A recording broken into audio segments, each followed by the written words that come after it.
Bonjour à tous, on se retrouve aujourd'hui dans un CCP Physique 2008. On va traiter la première partie aujourd'hui, donc si vous voulez télécharger, ça serait mieux pour pouvoir suivre. Donc la première chose à faire est de noter les données ou bien de les surligner. Donc on a R, c'est le référentiel galiléen, O, E, X, Y, Z. S, c'est solide de masse M égale à 0,1 kg. Le déplacement est sans frottement. Et puis on a la force que j'ai notée Fv égale à moins bêta fois V de G. Et Vi, la vitesse initiale égale 0. Ensuite j'ai dessiné le schéma. Donc on a le ressort, le centre d'inertie G du solide S. Et puis j'ai modélisé les forces. Moins Kx qui est la force relative au ressort, à l'élasticité du ressort. On a K, c'est la raideur du ressort. La longueur est 0, c'est la longueur initiale par défaut d'un ressort. Et puis, quand il s'étale, on a un différentiel de x. Ensuite, il y a la force moins bêta V, qui est la force visqueuse. Et puis, j'ai modélisé le poids. Appliquons le PFT pour la première question. Parce que pour la première question, le but, c'est de trouver l'équation de mouvement. Donc, pour le PFD, c'est m fois l'accélération égale à moins kx EX moins bêta V. Ensuite, je projette sur EX. Ça fait mx de point, x de point c'est l'accélération, égale à moins kx, moins bêta x point. X point c'est V, c'est la vitesse. Ensuite, j'isole le x de point égale moins k sur m fois x, moins bêta sur m fois x. Donc il suffit de diviser par m. Après, on laisse que le 0 dans le second membre. Et puis, d'après les données de l'énoncé, oméga 0 égale à k sur m et 2 lambda égale à bêta sur m. Donc, il suffit de les remplacer dans cette équation, ce qui donne à la fin x de point plus 2 lambda fois x point plus oméga 0 au carré égale 0. C'est bel et bien l'équation du mouvement. Pour la question 1b, il faut trouver la solution de cette équation de mouvement. Donc, il faut calculer le delta de cette équation. Et puis, donc, les racines, comme le delta il est négatif, on est en régime pseudo-périodique, et les racines seront des racines complexes. La solution de ce genre d'équation s'écrit sous la forme x de t égale à exponentielle moins lambda t fois a cosinus oméga t plus b sinus oméga t, avec le oméga, la pulsation égale à racine de oméga 0 carré moins lambda carré.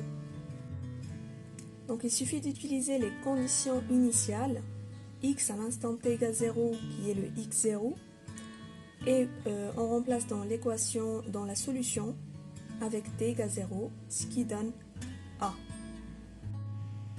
Et puis pareil pour le x point, donc x point de t égale 0 égale 0, parce qu'on a supposé qu'on lâche sans vitesse initiale, et on dérive la solution x point de t, et on remplace le t par 0, ce qui donne x point de t égale 0 égale à moins lambda fois a plus b fois oméga.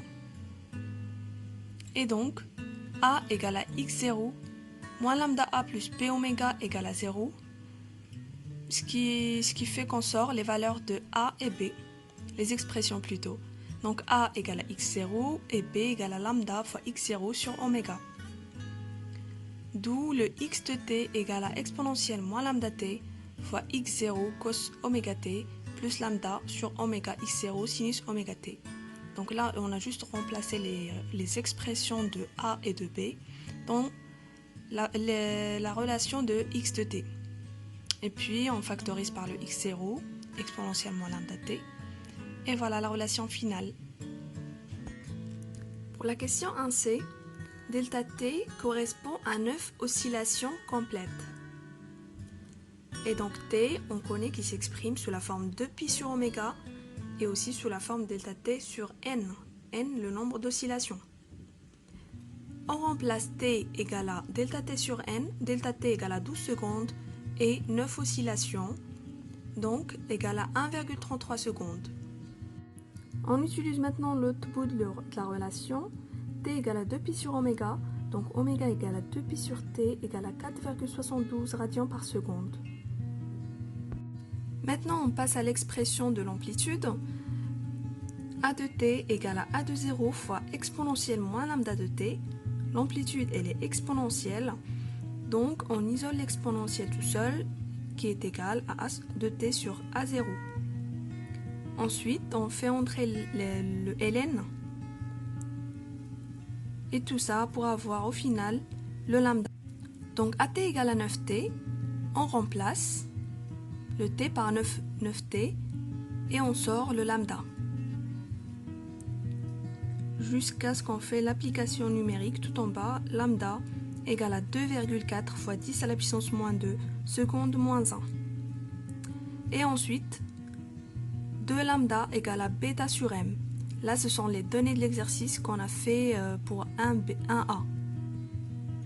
Donc, on sort la valeur de bêta, l'expression littérale, et puis on remplace pour avoir la valeur de bêta égale à 4,8 fois 10 à la puissance moins 3 kg par seconde.